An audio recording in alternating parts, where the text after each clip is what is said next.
এবারের বিপিএলে কোন ক্যাটাগরির প্লেয়ার কত টাকা পাবে সেটা নিয়ে এই ভিডিওটা। 14ই অক্টোবর হতে যাওয়া ড্রাফটে ক্রিকেটারদের 6 ক্যাটাগরিতে ভাগ করা হয়েছে, যেখানে একজন ক্রিকেটার সর্বোচ্চ 60 লাখ টাকা ও সর্বনিম্ন 10 লাখ টাকা পারিশ্রমিক পাচ্ছেন।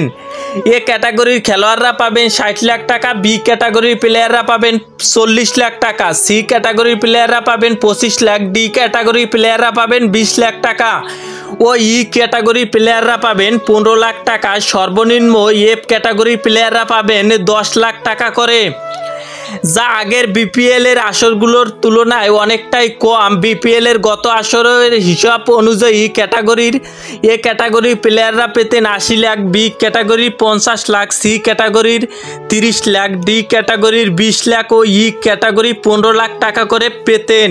কিন্তু এবারের পরবর্তী আসরগুলোর চাইতে অনেক কম টাকা পারিশ্রমিক ধরা হয়েছে। আপনি এটা কিভাবে দেখছেন অবশ্যই কমেন্টে জানাবেন।